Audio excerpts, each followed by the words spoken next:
In recognition of WEEP's 35th anniversary and of reaching the milestone of 50,000 users, we offer a retrospective of important steps in the evolution of WEEP, highlighting several important features.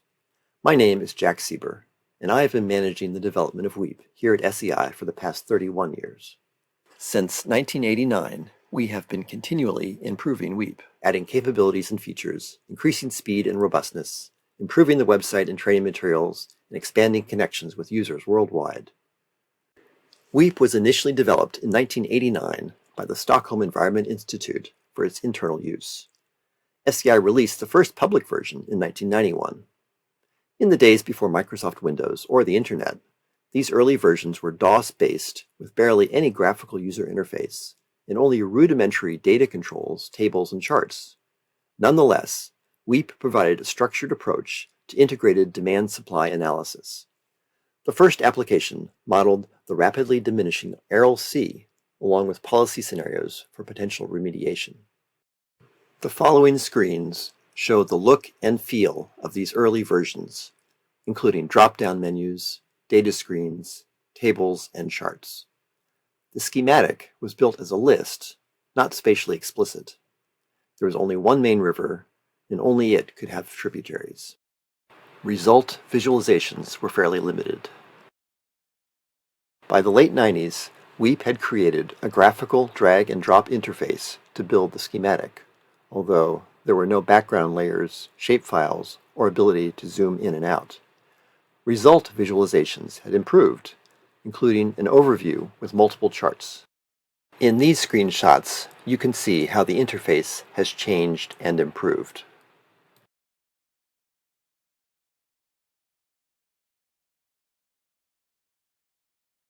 In 2000, SEI created the first Windows version with a GIS-based interface for creating the schematic, sophisticated data expression language for building models, and a linear program solver for allocating demands and supplies across multiple levels of rivers and tributaries. Beyond a simple accounting framework for demands and supplies, it included a physically based hydrology for simulating rainfall runoff and infiltration, and modules for financial planning, water quality, and wastewater reuse. Results could be displayed on the map, and the interface was translated into French, Korean, Chinese, Spanish, and Portuguese. WEEP can display most of its results on the schematic. This can provide an easy way to visualize how results vary across time and space. Here we can see how the relative magnitude of the various demands and how they vary within each year and across years. Including transmission and return flows shows which supplies are active, and finally, including stream flow makes it clear the major flows in the system. Over 80 volunteers have helped translate the WEEP software and website into 28 different languages. This has helped make it easier to use and more accessible around the world. In the late 2000s, WEEP gained links to external models for groundwater, ModFlow, and water quality, Qual2K, and an application programming interface, or API, enabled scripting in Python, JavaScript, or Visual Basic to automate WEEP or build linkages to external models and software. Modules were added for rice paddies, infiltration basins, and retention ponds, and combined sewer overflow, and translations for Arabic, Farsi, Russian, and Thai. In addition to its built-in groundwater model, WEEP can be linked to the widely used USGS ModFlow groundwater model, with connections to WEEP's demand sites, catchments, groundwater nodes, rivers, and reservoirs. Here you can see a 3D representation of groundwater levels at a high spatial resolution. The 2010s brought many important changes to WEEP, which you can see listed here.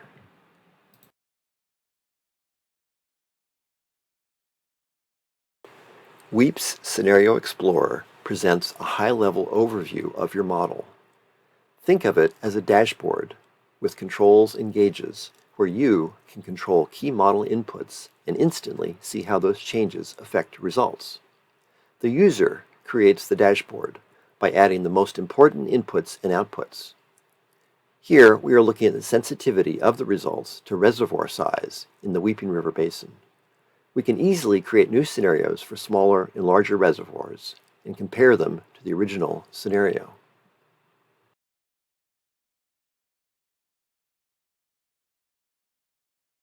For integrated water energy nexus studies, WEEP can be linked to LEAP, SEI's energy planning software. This simple example explores connections with hydropower, water sector electricity demands, and electricity sector water demands. Data and results can flow in a feedback loop between the two models, providing insights only available in a combined model. WEEP can export schematics and results to Google Earth. This provides a powerful and convenient way to package the results from a WEEP analysis to share with others. Each element is clickable, showing any notes from WEEP. Everything is saved in one file that can be sent via email or posted on a website for others to download and open in Google Earth. Results can be exported in two formats: as slides in an animation, or as individual charts for each schematic element. The user chooses which results to include for export for each element. Here we see supply requirements and unmet demand, and reservoir levels. The late 2010s saw another batch of very significant changes shown here, perhaps the most important being automatic catchment delineation. WEEP can automatically delineate catchments and rivers using digital elevation data, calculate land area disaggregated by elevation band and land cover, and download climate data for each catchment and elevation band. This greatly simplifies the process of setting up and modeling catchment hydrology. WEEP automatically downloads global datasets for elevation, land cover, and climate as needed. The user can also use their own datasets for land use or climate. WEEP calculates the spatially weighted average for each user-defined elevation band for each climate variable. Here we can see how precipitation, temperature, relative humidity, and wind speed differ by elevation, as well as variation within each year and across years.